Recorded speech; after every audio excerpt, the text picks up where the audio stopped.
Welcome to Leadership in the Line of Fire with your host, Brad Hauck. Join Brad as he dives into the heat of leadership challenges, where the flames of business uncertainty meet the hard-earned lessons of firefighting. Embrace change, master agility, and become the trusted leader guiding your team through the smoke. Get ready to ignite your leadership journey. Welcome to Firefighter Leadership. Today I'm going to answer a question every firefighter leader should ask. What are the best traits of a leader? From resilience in tough situations to the ability to make clear decisions under fire, we'll explore some of the qualities that make a great leader in the fire service. Whether you're leading a crew on the fire ground or guiding others through training, this episode will hopefully help you to strengthen the traits that make you a leader that your team can rely on. So let's get to it. Number one trait is integrity. As far as I'm concerned, when you lead with integrity, you're honest and you follow strong moral principles. This builds trust within your team and ensures that they can rely on you to make great decisions. Sometimes it's hard to make the right decisions and to do the right thing, especially when you know it's going to cause friction. It's not easy to stand your ground when you're asking someone to do something and they're flat out refusing. It's not simple to deal with and it's hard to take because no one ever likes to be questioned about their decisions. But it is part of being a leader and leading with integrity. You need to be prepared to stand your ground. You weren't chosen to be the leader because you're a pushover, okay? But you do need to be understanding. It's really important you understand the other person's point of view. Why are they pushing back? Do they feel unsafe? Do they not know what they're doing? There's obviously a dozen reasons. And it's about finding that reason, not just saying, do it because I said so. If it comes to that, you're really getting to the point where it's unrecoverable. So think about why you're doing things, but do it with integrity. Do your best to uphold the rules, but work with your people. Help them to understand why. If you've got to push back because there's a rule that says they can't do something, then explain it to them. I'm sorry, there's a rule that says that, and this is in place because of these safety reasons or whatever. Certainly in my case, working with volunteers, it's not as simple as having paid people working underneath you where you can go and do your job because you've been told to. It's different when you're working with volunteers. So integrity is absolutely essential for you as a leader. The second one is fit. Staying physically fit is important for you as a firefighter because it helps you stay strong and ready for the tough work that comes through the job. That means mentally and physically. Keeping in shape is important. Round is not a shape for a healthy firefighter. Now, you don't need to have a six-pack, but do your best to make exercise part of your daily habits. Walk, ride, stationary bike's fine too, but move. Get out there and be moving every day. I've said it before on the podcast, but I walk 5Ks every single day on the hills. And it's just part of my daily routine and I love it. And I use it to listen to podcasts and think about things and make phone calls. And I do all sorts of things when I'm walking. You don't have to waste the time as such because you're just walking. Or alternatively, sometimes I just turn everything off and I walk and I enjoy looking around. I enjoy the hills. I enjoy the hard climb. And it's really good for my body. Every day you don't keep fit and move just makes it harder for you in the long time. I'm not as young as I used to be. I realize that. But I can keep up pretty well with the young firefighters. And the reason is that I work hard at it. It's important as a leader that you can lead from the front. If you want to live a long life, exercise and diet play a big role in that. And there's thousands of studies to prove that. So don't give up on being fit. You don't have to be super fit.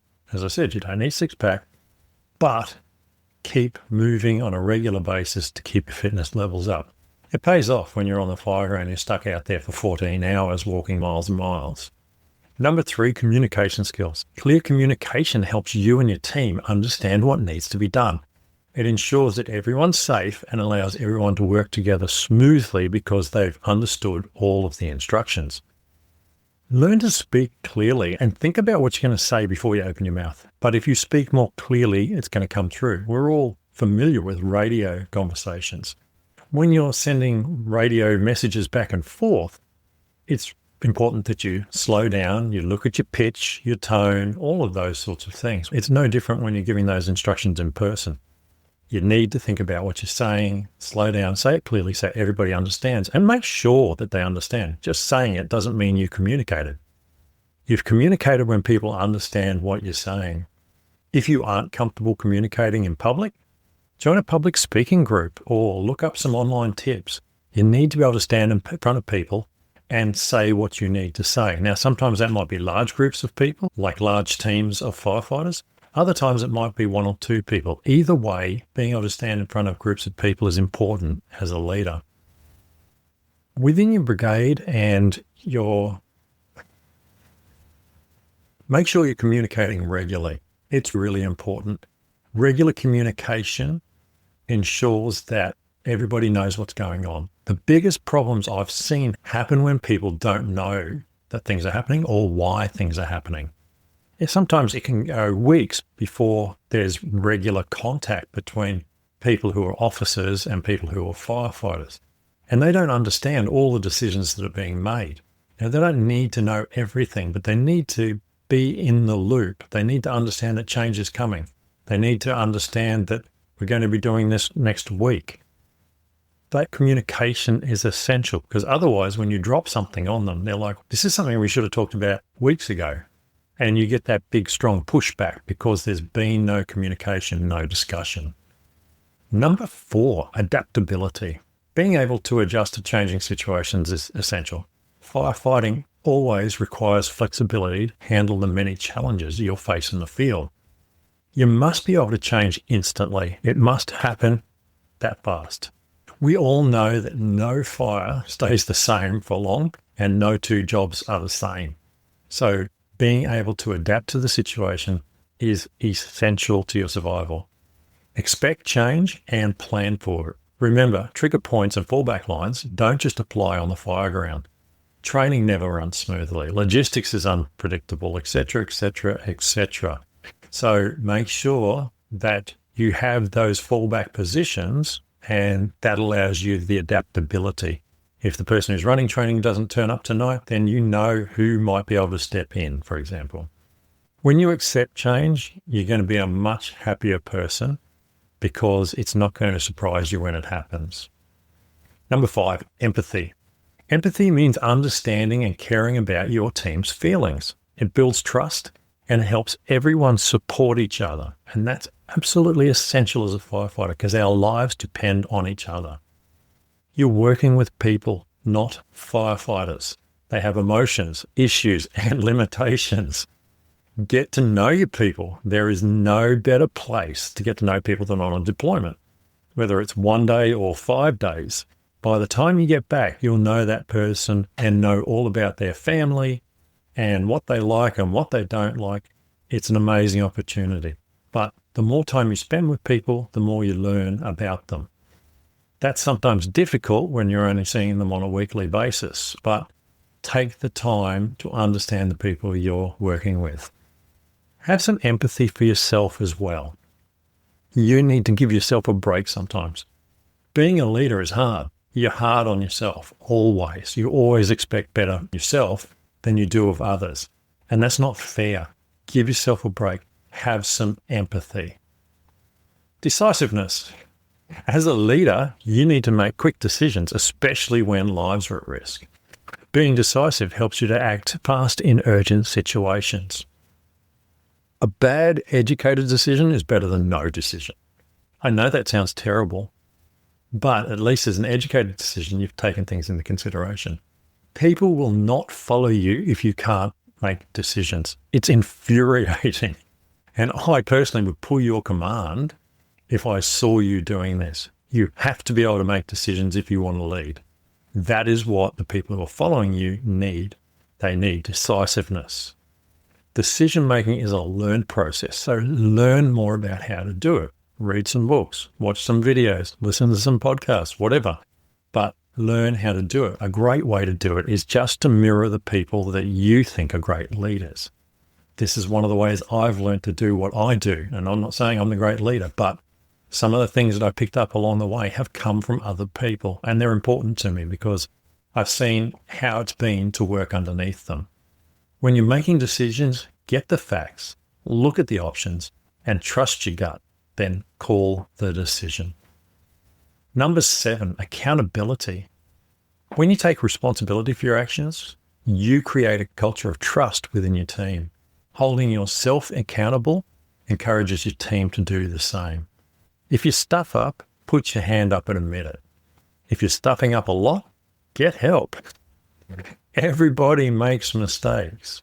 In my case, I keep lists of things to help myself stay accountable because my brain ticks too fast and it doesn't remember everything that I need to do. So I use a little app called Simple Note, which is free. And it works on my phone, it works on my tablet, and it works on my desktop. So it doesn't matter which one I pick up, I can see my notes, I can adjust them, and it updates all across there. And it's absolutely free. It's a fantastic notepad, and I use that on the fireground everywhere. But that way I can be accountable to myself and to my crews. So I have a record of things that I've wanted done, and I'm making sure that I cover all the points that I need to cover. Accountability is important. And being accountable to yourself, obviously, is important because you need to think about what it is you want to achieve and then try to achieve it and then review that. We talk about debriefing and we debrief fires and situations, but think about debriefing yourself. Are you meeting your accountability targets? Are you being everything you need to be based on your own expectations?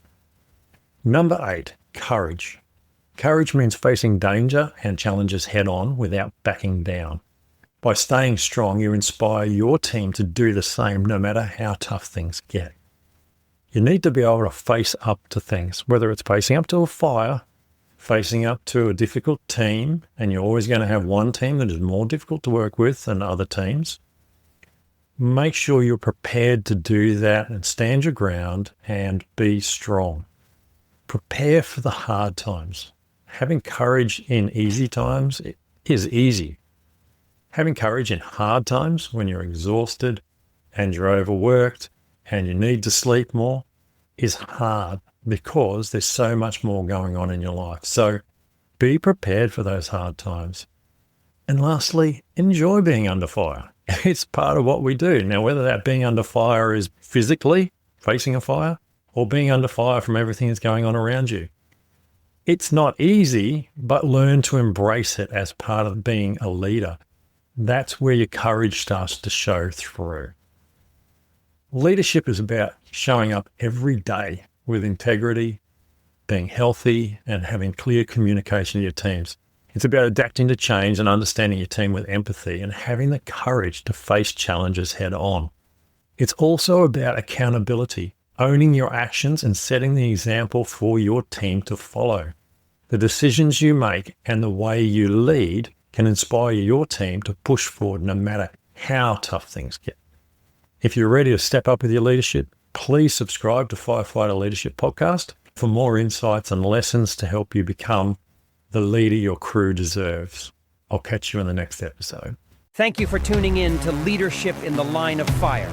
If today's episode sparked some insights, please share it with your friends and colleagues.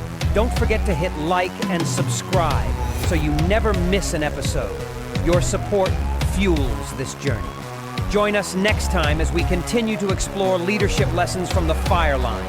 Until then, keep leading with courage and agility.